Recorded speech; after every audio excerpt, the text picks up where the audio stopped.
Hey guys, what's going on? This is Andrew here today with another pickups video. I said this was going to happen, that I was going to do one for the month of October. There were some pretty good releases this month and a few things that I picked up that I think are definitely worth noting, and considering the PS5 Pro is coming out in 2 weeks from the making of this video, I am very excited and figured I would add some stuff that would definitely take advantage of that so that when I have the console in my hands, I can take full advantage of the console. So I already have a few things in my library that I'm going to be playing, but some of these were sequels to things in my library or just some extra stuff that I feel like would definitely benefit me for having that console. So without further ado, guys, let's look at all these games I got today, or well, this month I should say. So I am not going in order for when I got these games. I kind of just threw them in a pile and figured I would just show you guys them one by one. So first off, we got Until Dawn for PS5. This is a remake, although in my system at GameStop it was considered a remaster for some reason, but this was actually a remake. It's built on Unreal Engine 5 rather than the previous game, which I think was on either 3 or 4. I honestly don't know 100%, but all I know is this is basically just a remake of Until Dawn, which came out on the PS4, so it's kind of funny how we already got one of those for this game, but they added some extra content in-game. I heard there's another ending, and I figured since I never got to play the first Until Dawn on PS4, or at least didn't get to play much of it, that this would be a good opportunity to kind of pick this one up since it's going to be enhanced on the PS5 Pro, and I've heard that the game looks absolutely incredible in Unreal Engine 5. Next up, we have a game that I already know is terrible, but never actually got to give it a shot. And it was cheap enough to where I figured, why not? I love the Lord of the Rings, so I might as well just play it since I think this game is probably worth 20 bucks, if not less.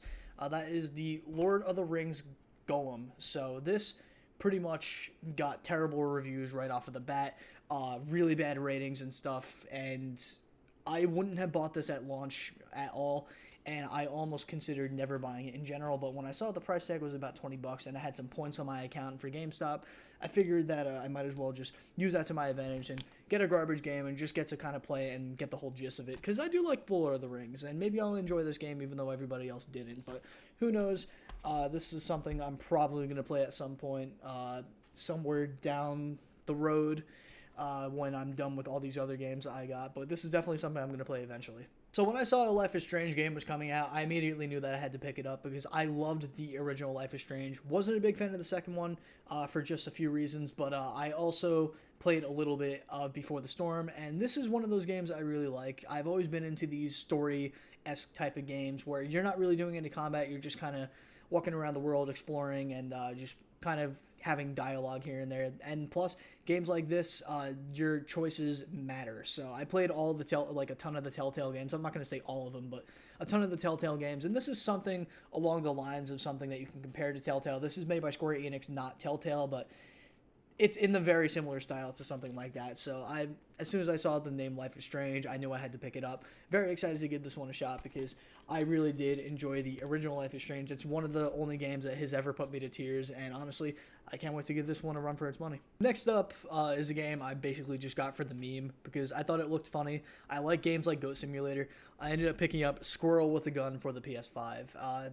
This is a heavy case, so I think there might be some things on the inside here. Can't wait to open it up and really see how it goes, but I like these stupid style kind of games. They're fun to mess around with every once in a while, so I figured this would be one that I'd pick up because, well, it's a squirrel with a gun, guys. Come on, you can't say that I wouldn't be into something like this if I like something like Goat Simulator. So, I mean, this looks fun. I can't wait to play it. It's gonna be one of those games I just play on my downtime when I'm not really looking to play a big story game and something to devote my time into. Just something to mess around with when I have some downtime. So this game was considered one of the best games of last year. It got so many awards at the Game Awards along with Baldur's Gate.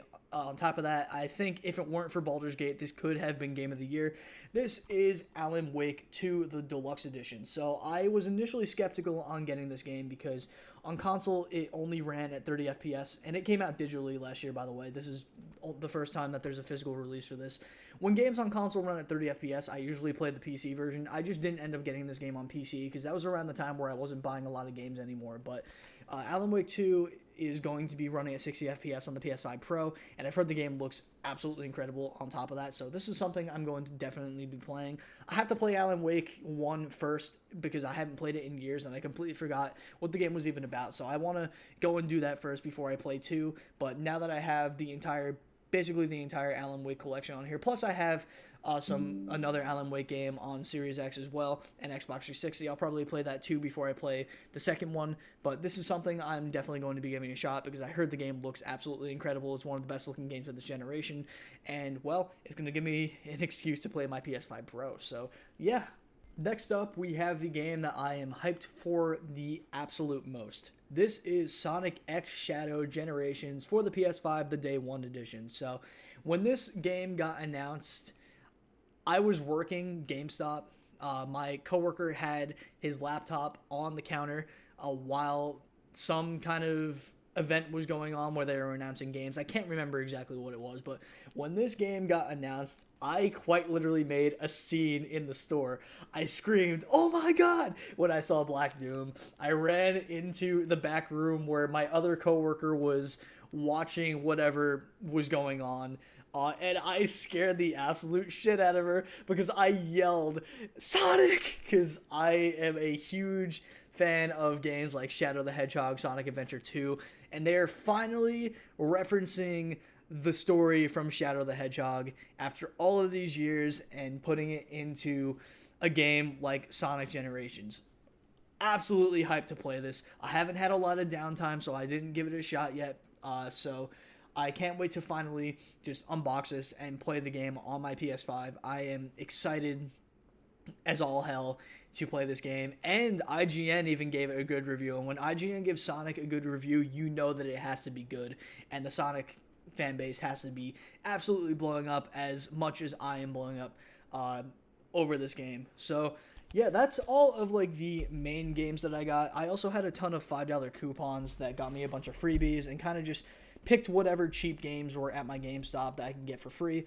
I got Rocket League, I got Middle-earth Shadow of War, which I think I actually had already, Dishonored, Death of the Outsider, which I think I got Dishonored or Dishonored 2 last month, and then we got Battlefield 5, which is on Game Pass, but free $5 coupon and one of the good games that was in the bin. So decent amount of games this month. If I count 1, 2, 3, 4, 5, 6, 7, 8, 9, 10, we got actually 1, 2, 3, 4, 5, 6, 7, 8, 9, 10. Yeah, exactly 10 games this month. Some of them being free, some of them being games I wanted to buy for the PS5 Pro. And we're not even done because there's still a few games that are going to be coming out in technically end of this month, but I'm not going to pick up till November after I buy my PS5 Pro. So it's going to be one of those things. But honestly, guys, this has been a really awesome month of pickups and definitely games I'm going to be 100% playing. I know I've said in the past that I've kind of tried to slow down on the collecting, and I have slowed down on the collecting. The only time I really collect anything is if I get it for free with my $5 coupons. These are games, though, that I'm absolutely hyped for, that I'm going to be playing. Just everything right here, stuff that I'm absolutely going to be popping into my console. And if you guys didn't notice already, well, I've been getting my multi-platform games on PlayStation rather than Xbox lately, and that is just because of the PS5 Pro. I mean, it's going to be the most powerful console, so I might as well get in there. When the Series X was the most powerful console, that's where I was getting my multi-platform games, but now the Series X is more of my Game Pass machine, where the PS5 is going to be my main platform. And by the way, guys, I am not getting rid of my original PS5. I'm putting the original PS5 in another room. I'm going to have my PS5 Pro in my main game room, and then for games like Squirrel Like a Gun, or games that don't really take advantage of the PS5 Pro, I'm going to have on the regular PS5 in the other game room to save storage on the Pro, and kind of just dedicate my PS5 to the more casual games. So very excited to get into these games. Very excited for the launch of the PS5 Pro in November. I am going to be making a video on that unboxing, and maybe even doing a review on it, trying to do some side-by-side stuff with the original PS5. So yeah, guys, thank you for watching this video. I will see you all in the next one.